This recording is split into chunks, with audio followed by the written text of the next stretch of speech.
안녕하세요. 저희는 작은 식당을 운영하고 있어요. 처음부터 식당을 할 생각이 없었는데 시동생의 제안으로 어찌하다 보니 같이 식당을 하고 있네요. 시동생은 인생을 살면서 큰 아픔을 겪었어요. 아직도 아픔을 간직한 채 그 아픔을 이겨내보려 바쁘게 살아가고 있고요. 그런 시동생의 이야기를 하려고 이 글을 씁니다. 저와 남편은 연애를 참 길게 했어요. 7년이라는 긴 시간 동안 헤어지고 다시 만나기도 여러 번. 그런 과정을 겪고도 결혼을 한 것을 보면 신기해요. 헤어질 때마다 이유가 다 있었을 텐데, 그런 것을 다 잊은 채 결혼이란 것을 선택했으니까요. 시골에서 자란 남편은 대학을 다닐 때부터 자취생활을 하며 혼자 살았어요. 아무래도 거리가 멀었으니까요. 시어머니는 저와 남편이 연애를 하고 있을 때 돌아가셨고, 시골엔 시아버지와 어린 시동생만 있었죠.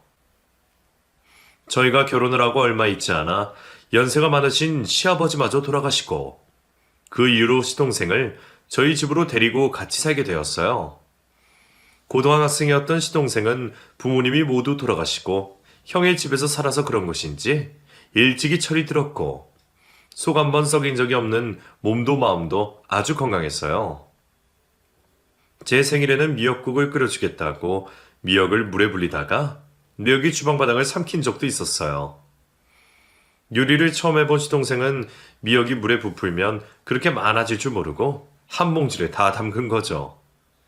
그때 그 당황하던 시동생의 모습은 아직까지도 생생하게 떠올라요.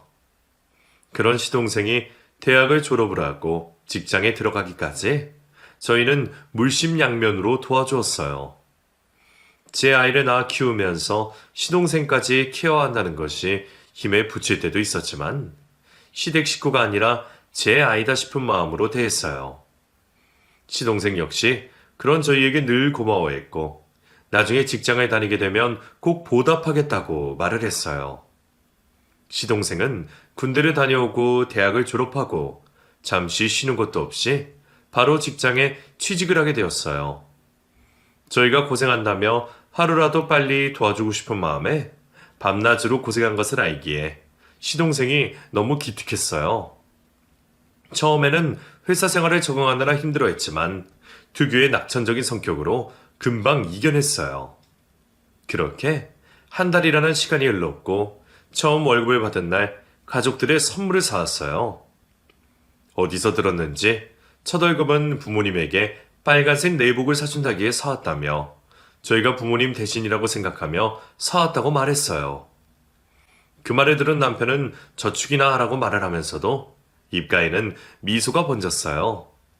딸 역시 삼촌이 사준 장난감을 가지고는 한박 웃음을 지었어요. 그리고 이거... 시동생은 외투 한 주머니에서 하얀 봉투를 저에게 건넸어요. 이게 뭐예요? 생활비예요. 많이는 못 넣었어요. 아니에요. 이제 겨우 첫 월급 받았으면서 도로 넣어둬요. 저도 이제 보태야죠. 그동안 많이 힘드셨죠. 이제는 저도 보탤게요. 돈 바라고 그런 게 아닌데. 저도 알죠. 제 마음이니 받아주세요. 안 그럼 저 이 집에서 같이 못 살아요. 그럼 잘 쓸게요. 고마워요. 시동생이 건네준 봉투를 보는데 마음이 울컥했어요. 언제 이렇게 컸나 싶은 것이 너무 대견했어요. 그 후로도 시동생은 월급날만 되면 생활비를 보냈고 저는 그 돈 덕분에 조금은 여유롭게 가게를 꾸려갈 수 있어서 너무 고마웠어요. 그러던 어느 날 시동생이 만나고 있는 여자를 소개시켜주고 싶다고 말했어요. 저는 시동생이 먼저 말을 하기 전에 눈치를 채고 있었어요. 어느 순간 밤늦게까지 전화통화를 하고 주말마다 외출을 하며 언제나 얼굴이 싱글벙글인데 제가 모를 수가 있나요? 저는 그럴 줄 알았다며 언제든지 상관이 없다고 말했어요. 그러자 시동생은 남편에게는 비밀로 해달라고 말했어요. 저는 시동생의 말에 의아했어요. 왜 무슨 일 때문에 남편 모르게 저만 따로 보자고 하는 것인지. 저는 궁금해서 물어봤지만 시동생은 나중에 이야기해주겠다며 당분간은 비밀로 해달라고만 말했어요. 시동생과 약속을 한 날이 왔고 저는 긴장된 마음으로 카페로 갔어요. 신동생이 지금껏 여자를 소개시켜 준 적이 없었기에 어떤 사람일지 더 궁금했어요. 카페에 들어서니 그곳에는 시동생과 여자가 먼저 앉아 있었어요. 멀리서 봐도 그 여자는 시동생보다 나이가 많아 보였어요. 아니, 저보다 나이가 더 들어 보였어요. 저는 테이블로 다가갔고 시동생이 그 여자와 저를 소개시켜 주었어요. 저희 도련님과 만난 지 오래되셨나 봐요? 아, 네, 반년 정도 됐어요. 어떻게 해서 만났어요? 제가 가게를 하거든요. 키체스가 저희 가게 단골이라 이야기를 나누다 보니 마음이 맞더라고요. 아, 그랬군요. 저는 몇 마디를 나누고 앞에 있는 음료를 마셨어요. 가까이서 보니 시동생보다 훨씬 나이가 들어 보였어요. 같은 나이라 하더라도 여자가 더 늙어 보인다고 하던데 이건 무슨 나이 차이만이 나는 큰 누나와 막내 동생이 같이 앉아 있는 것 같았어요. 형수님, 저 이 사람과 결혼할 거예요. 네? 저는 마시고 있던 음료를 내뿜었어요. 그러자 시동생이 옆에 있던 티슈를 건넸어요. 저는 얼른 티슈로 입을 닦았어요. 죄송해요. 생각지도 못한 말을 들어서. 아니에요. 괜찮아요. 결혼을 하겠다고요? 만난 지 반년밖에 안 됐는데? 기간이 중요하나요? 서로 사랑하면 되는 거죠. 그건 그렇지만 어떤 사람인지 알아가는 시간도 필요하죠. 이 사람 좋은 사람이에요. 혹시 실례가 안 된다면 나이를 물어봐도 될까요? 그게 저랑 띠동갑이에요. 네? 저는 나이 차이가 날 것이라는 것은 예방하고 있었지만 띠동갑이라니 너무 깜짝 놀라 말문이 막혔어요. 시동생의 나이가 고작 27인데 그럼 저 여자 나이가 39. 저보다도 2살이나 더 많다니 저는 기가 막혀 말이 나오지 않았어요. 앞에 있던 음료만 벌컥벌컥 마셨어요. 형수님이 저희 좀 도와주세요. 제가 어떡해요? 형님에게 소개시켜줄 땐 반대말은 하지 말아주세요. 이제야 왜 시동생이 남편에게 말하지 말고 저만 따로 만나자고 했는지 알 것 같았어요. 저도 이런데 남편은 당장 헤어지라고 말하며 자리를 박차고 나갔을 거예요. 저는 이러지도 못하고 저러지도 못하고 가만히 앉아 있었어요. 시동생은 나이는 생각지 말아달라며 결혼을 하는데 나이는 아무 상관이 없다면서 나중에 남편에게 소개를 시켜줄 때 반대만 하지 말아달라며 또 한 번 부탁했어요. 시동생과 헤어지고 집에 온 저는 어찌해야 할지를 몰랐어요. 저 역시 이 결혼을 반대하고 싶거든요. 4~5살 연상이라고 해도 많다고 생각하는데 띠동갑이라니 정말 아찔했어요. 남편에게 말을 먼저 해야 하나 말아야 하나 그 고민으로 집안일도 전혀 못하고 그저 가만히 있었어요. 몇 시간 후 퇴근을 하고 온 남편 때문에 식사 준비도 못했다는 사실을 알았어요. 남편은 어디다가 정신을 팔고 있냐며 무슨 일이 있냐고 물었고 저는 사실대로 말을 할 수가 없었어요. 남편이 씻는 동안 급하게 저녁을 차렸어요. 다행히 며칠 전에 장을 받은 게 있어서 급하게 밥을 하고 국 하나를 끓이고 고등어 한 마리를 굽었어요. 딸과 남편에게 밥을 주고 저는 입맛이 없어 먹질 않았어요. 그러자 남편이 걱정이 되어 물었어요. 정말 무슨 일이 있는 거 아니야? 아무 일도 없었어. 그런데 얼굴 표정이 왜 그래? 내 표정이 왜? 이 근심이 가득한 얼굴인데. 그냥 몸이 안 좋아서 그래. 미리미리 약 챙겨 먹어. 더 나빠지기 전에. 그럴게. 있잖아. 왜? 아니야. 싱겁기는. 나 국 좀 더 줘. 남편에게 차마 입이 떨어지지 않았어요. 그날 저녁 시동생이 퇴근을 했고 저는 언제 남편에게 소개를 시켜줄 생각이냐고 물었어요. 시동생도 반대가 심할 것이라는 것을 알고 있기에 선뜻 나서기가 힘든 모양이었어요. 저는 이렇게 소개를 시켜주는 것도 힘든데 어찌 결혼을 하겠다고 말을 하겠냐며 다시 생각해보라고 말했어요. 당장 헤어지기가 힘들다면 연애라도 좀 더 해보라고 했지만 시동생은 제 말을 듣지 않았어요. 괜히 시동생과 남편 사이에 끼어 있어서 힘이 들었어요. 다음날 집안일을 해놓고 쉬고 있는데 모르는 번호로 전화가 왔어요. 시동생과 만나고 있는 그 여자였어요. 저와 단둘이 만나고 싶다는 말에 저는 심장이 벌렁거렸어요. 잠시 뒤 그 여자가 집으로 왔고 저는 커피 한 잔을 건넸어요. 커피 한 모금을 마신 그 여자는 들고 온 종이 가방을 제게 웃으며 건넸어요. 주말에 여행을 갔다가 제 생각이 나서 샀다면서요. 저는 받을 수 없다고 말을 했지만 사온 성의를 봐서라도 받아달라고 계속 들이미는 통에 안 받을 수가 없었어요. 그 여자는 자신이 나이가 많아서 반대할 거라는 생각을 하고 있다며 저만이라도 자신들의 편이 되어달라고 말했어요. 나이가 많아서 좋은 것도 있다며 벌써 가게를 차린 지 10년이 넘었기 때문에 재산도 많이 모아놨고 앞으로도 경제적인 부분은 걱정할 것이 없다고 말을 했어요. 그러면서 인생을 더 오래 산 만큼 시동생을 더 이해하고 배려하면서 살 수 있다고 나이 차이가 나는 건 정말 아무것도 아니라며 실보단 득이 많을 거라며 계속 저를 설득했어요. 구구절절 다 맞는 말만 했어요. 하지만 어느 누가 띠동갑인 여자와 결혼을 시키려 하겠어요. 아래도 어린 것도 힘든데 위로라니. 저희에게는 시동생이 자식과도 매한가지였기에 마음이 더 심란했어요. 그 여자가 가고 난 후 시동생이 들어왔고 저는 그 여자가 줘서 어쩔 수 없이 받긴 받았지만 이건 아닌 것 같다며 다시 돌려주라고 말하고 종이 가방을 줬어요. 시동생은 선물 사온 성의가 있는데 아무 부담 없이 받아달라고 말을 했고 저는 아는 수 없이 옷장 안에 종이 가방을 넣어뒀어요.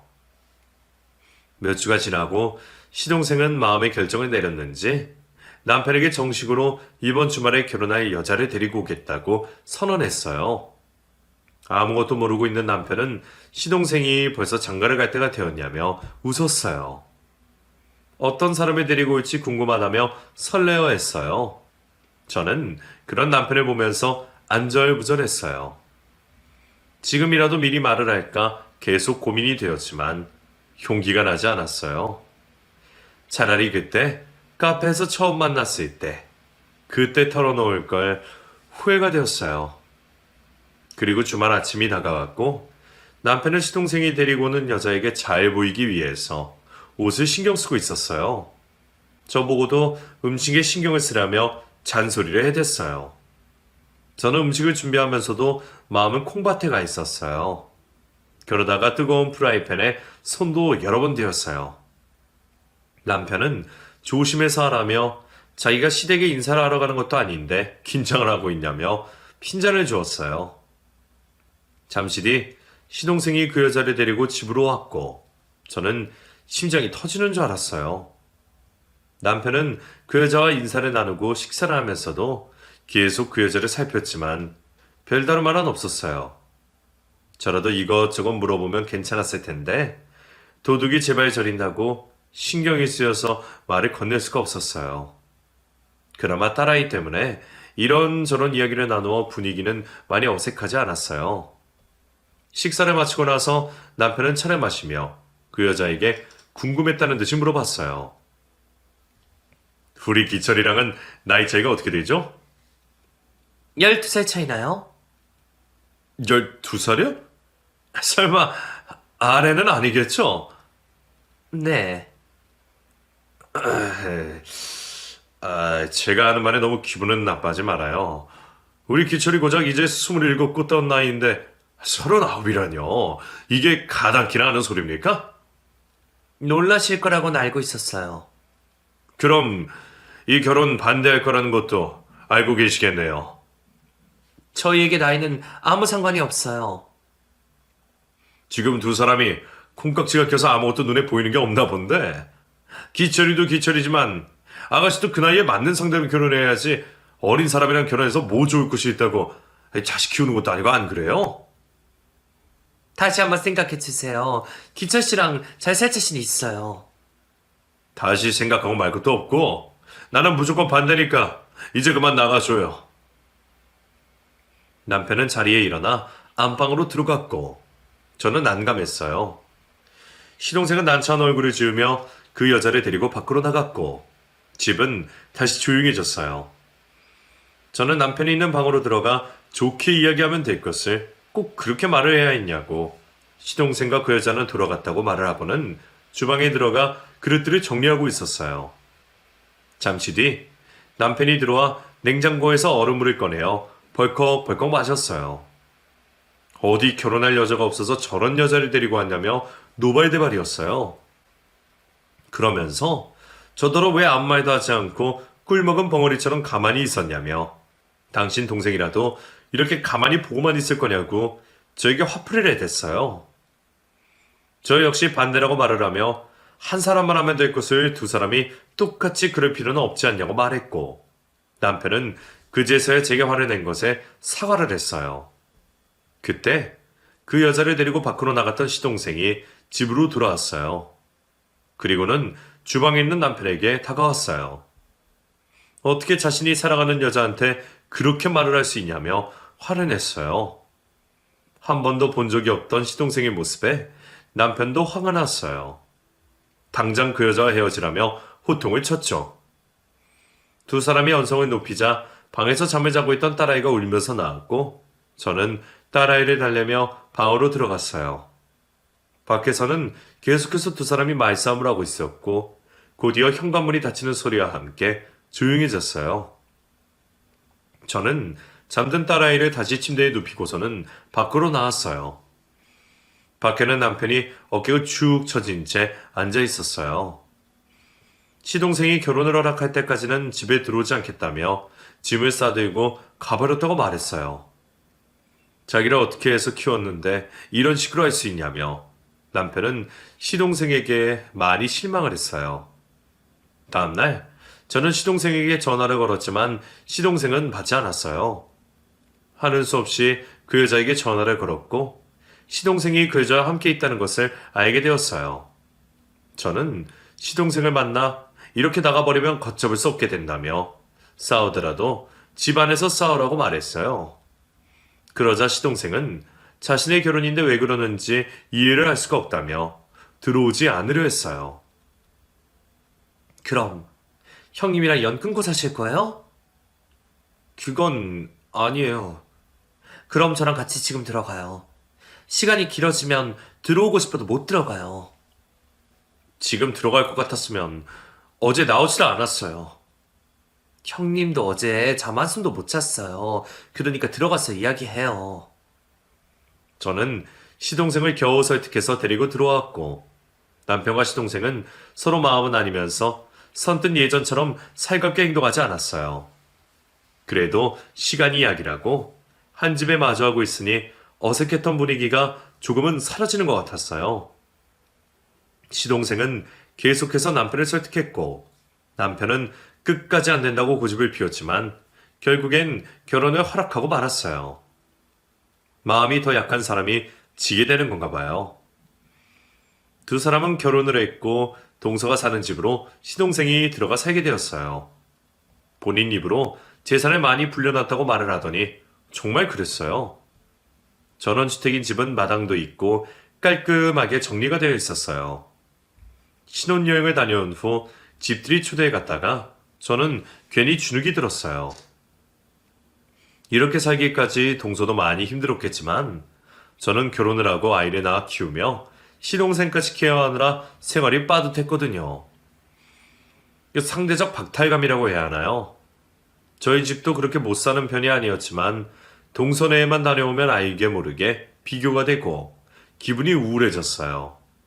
저는 시동생이 결혼을 하고 난 후 손 윗사람이지만 저보다 나이가 많은 동서를 존대하며 잘 지내보려 노력했어요.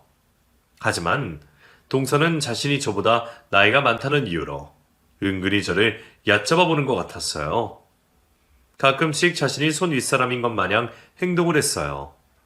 저는 어이가 없었지만 이해하려 했어요. 저도 나이 많은 동서가 불편하듯이 동서도 나이 적은 형님이 불편할 수도 있으니까요. 몇 달이 지나고 시아버지 제삿날이 다가왔고 저는 동서에게 그 전날 들어오라고 연락을 했어요. 그러자 동서는 가게 때문에 자리를 비울 수 없다며 제삿날 저녁에 온다고 말했어요. 저는 너무 황당하고 어이가 없었어요. 결혼을 하고 첫 시아버지 제사인데 그렇게 말을 하니 더 그랬죠.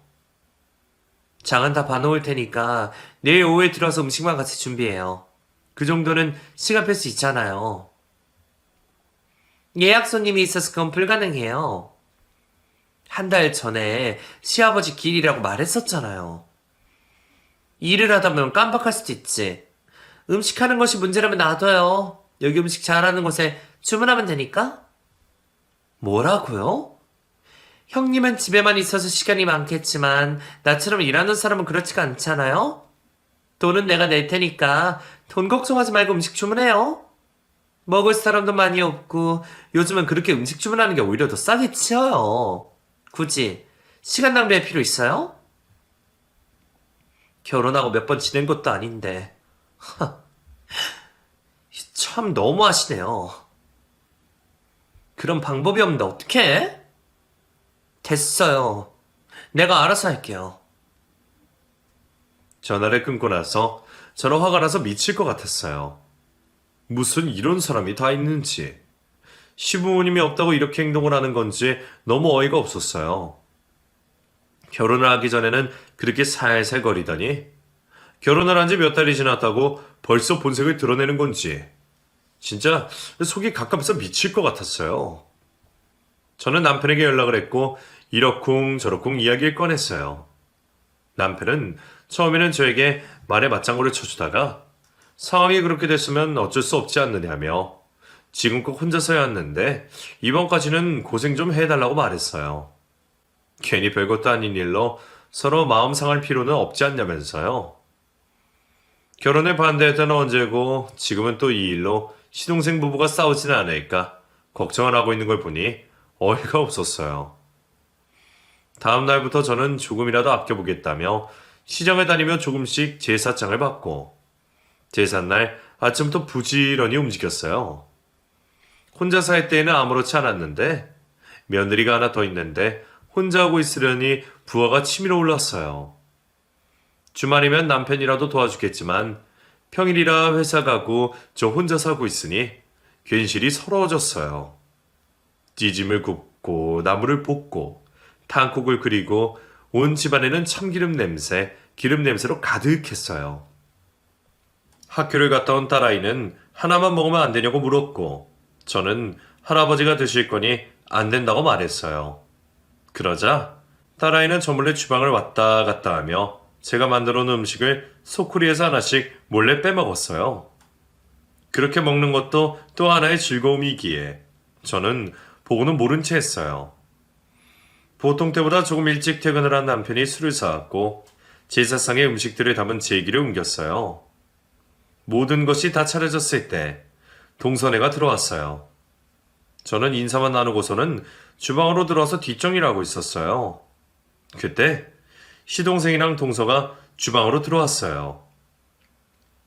형수님, 오늘 고생 많으셨죠? 아니에요. 이 사람이 하필 오늘 예약 손님들이 많은 바람에 전 괜찮으니 형님한테 이것 좀 전해줘요.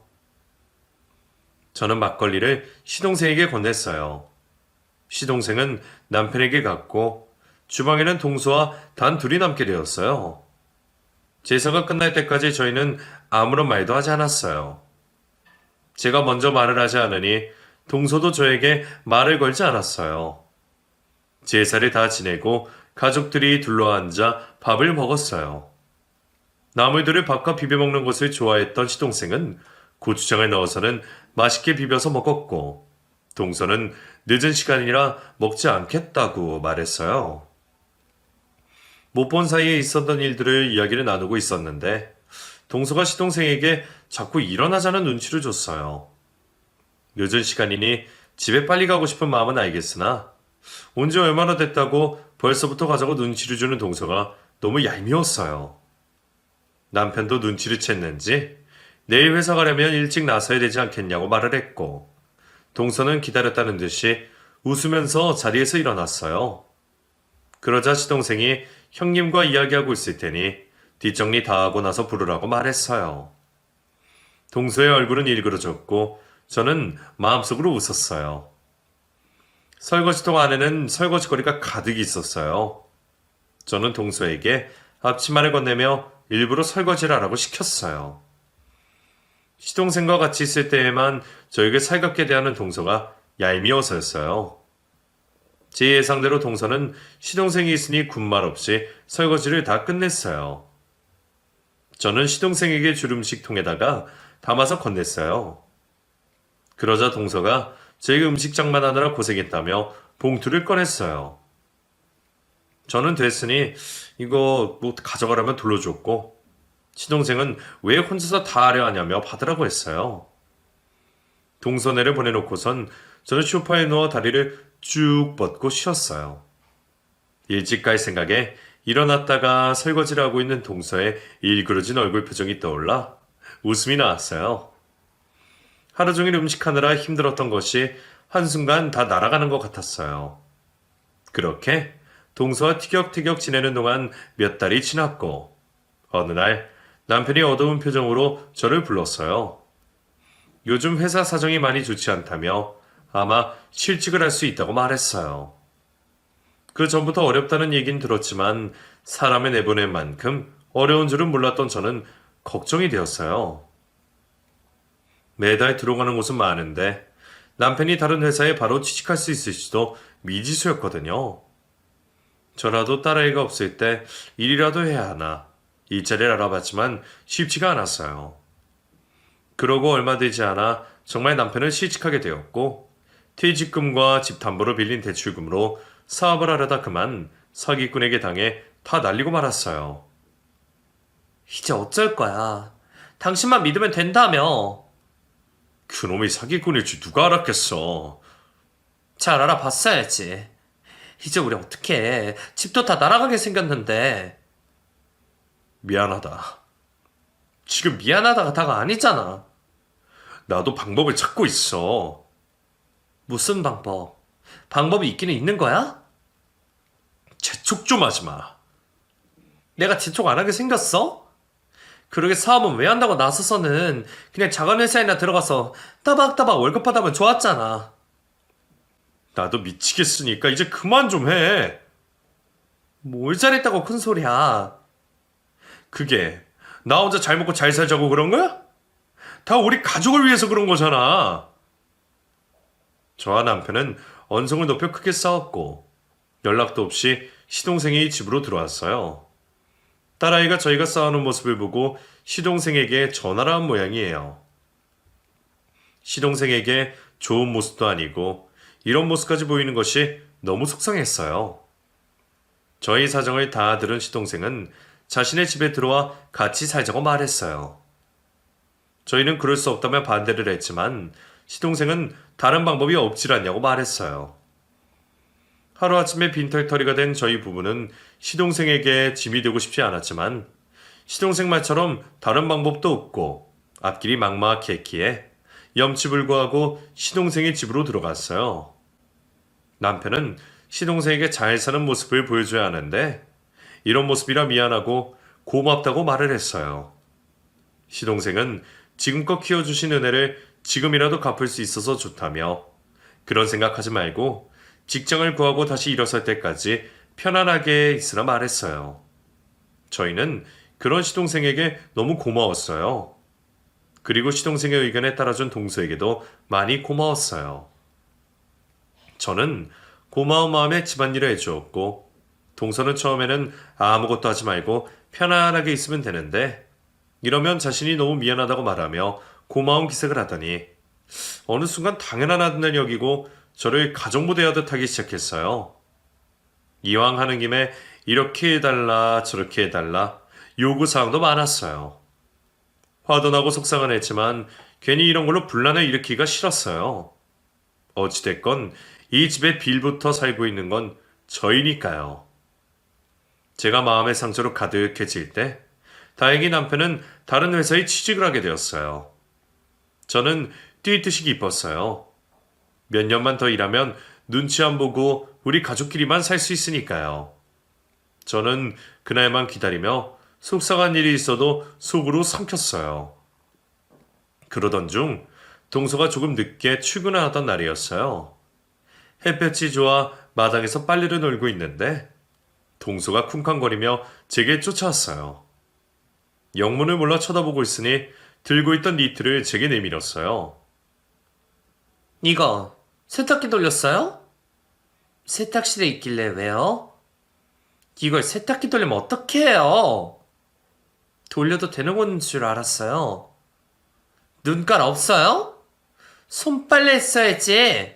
이게 얼마짜린 줄 알고. 동서가 입고 있는 그런 니트랑 재질이 다르다고.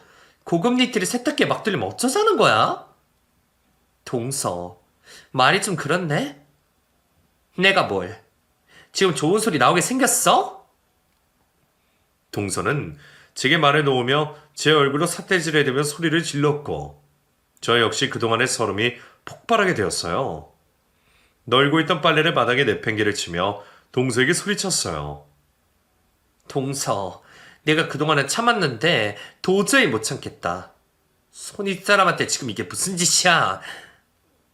지금 누구한테 소리 지르는 거야? 비싼 옷 망가뜨려 놓고선 뭘 잘했다고 고함이야? 나이를 먹으려면 곱게 먹을 것이지.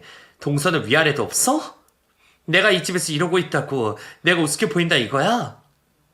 안 입고 오면 나가시던가. 누가 여기 있으래? 여긴 내 집이야. 내 집에서 내가 형님 눈치 보면서 살아야 해? 동서, 지금 말 다 했어? 아니, 다 못했다. 결혼할 때 나이 많다고 그렇게 반대를 하더니 자기들 아쉬우니까 이렇게 들어오는 것 좀 봐. 내가 웃겨서 말이 다 안 나오네. 그동안 우리를 그런 마음으로 대했구나. 그럼 처음부터 같이 살자고 그러지 말지 그랬어. 동서가 이런 마음이었다는 걸 알았으면 길바닥에 나앉는다 해도 안 들어왔을 거야. 기철씨가 사정하는데 별 수 없잖아. 이제라도 알았으면 하루라도 빨리 내 집에서 나가.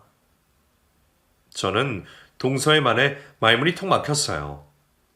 집 없는 서름을 형제 집에서 당하니 억장이 무너지는 것 같았어요. 그때 누군가가 열린 대문으로 마당 안으로 들어왔고 동서는 그 남자를 보자마자 그 자리에서 소변을 지렸어요.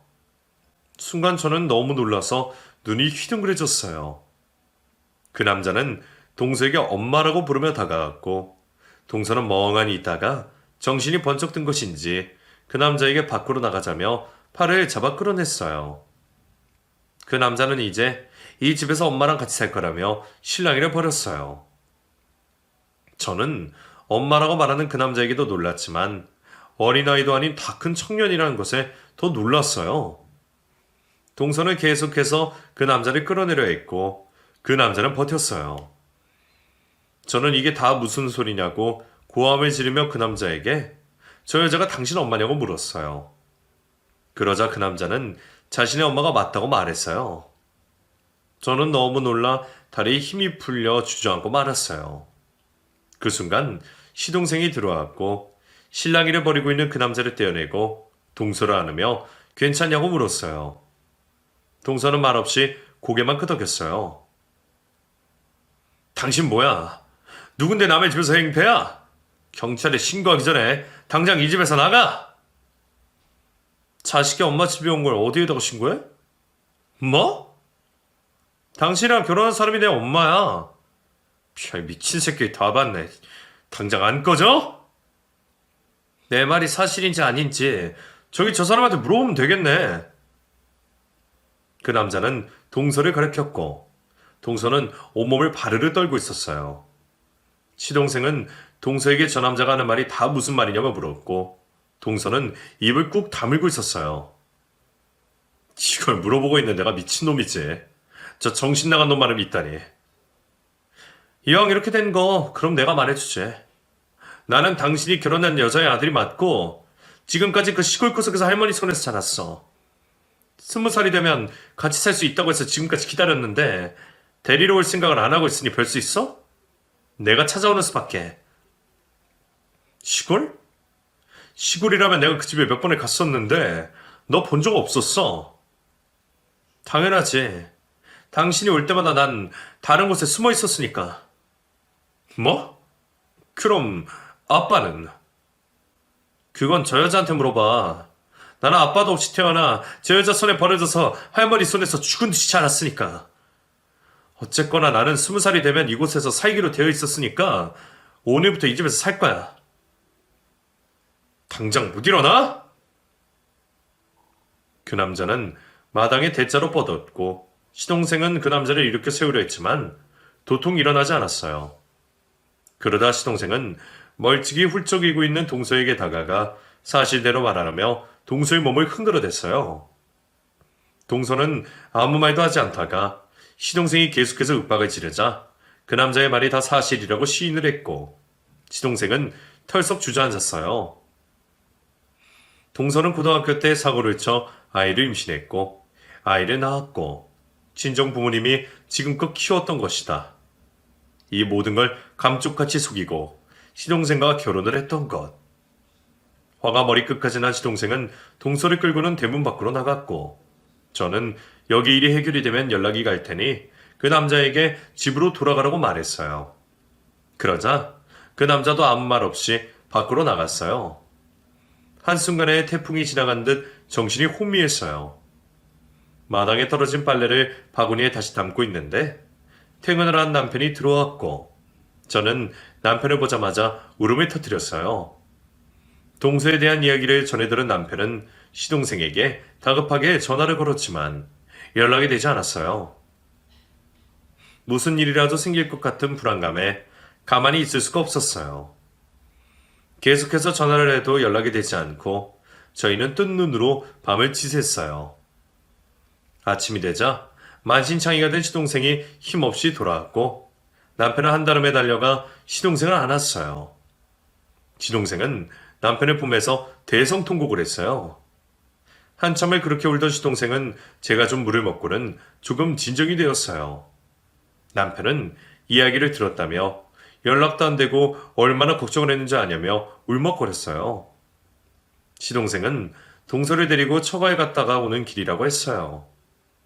자신을 감쪽같이 속인 동서와 그 부모까지 모두 다 용서를 할 수 없다며 이혼을 하겠다고 말했어요.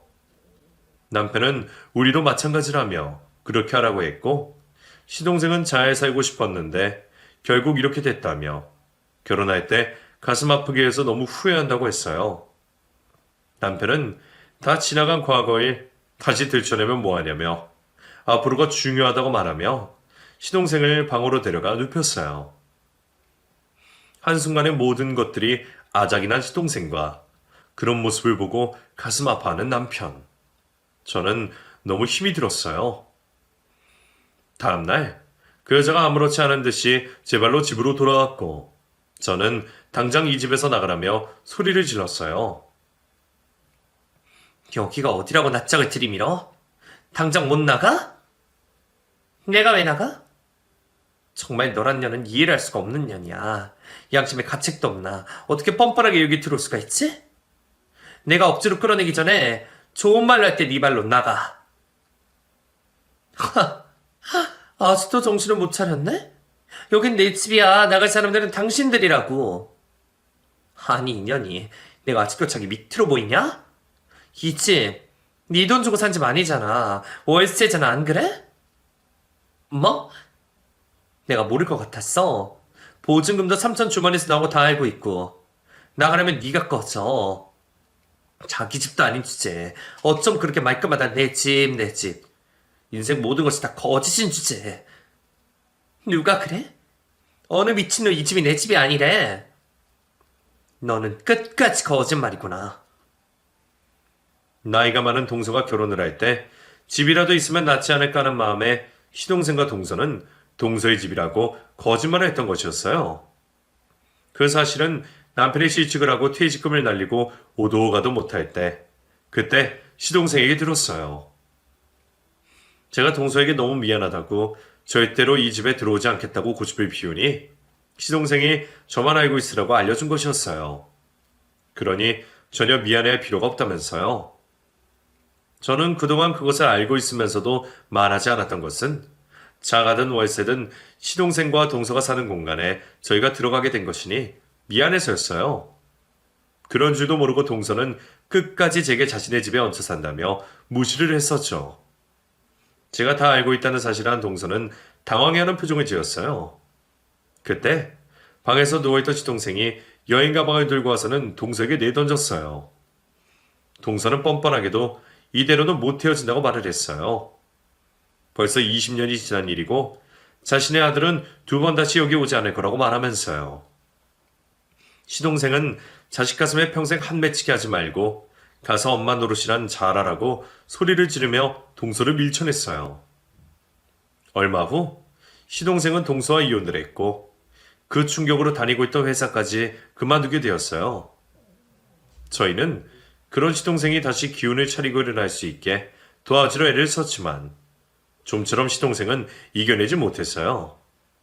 하루라도 빨리 툴툴 털어냈으면 좋겠는데 그게 쉽지만은 않겠죠. 그런 시동생을 옆에서 지켜보는 것이 너무 가슴이 아팠어요.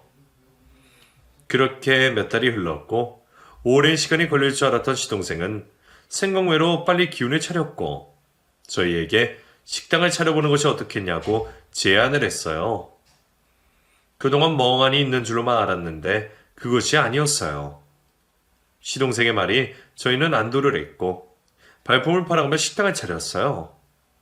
시동생은 그 일을 잊어버려 밤낮으로 식당 일에 매달렸고 지금보다 그 누구보다 바쁘게 살아가고 있어요. 늘 바쁘게 움직이고 있는 시동생이 안쓰럽기도 했지만 이 일을 하고 나서부터 웃음도 되찾고 활기차 보이는 모습을 보니 안심이 되기도 했어요. 저의 작은 바람이 있다면 시동생이 지금처럼 일만 하는 것이 아니라 좋은 사람을 만나 연애도 하고 행복한 가정을 이루고 사는 모습을 보는 곳이에요.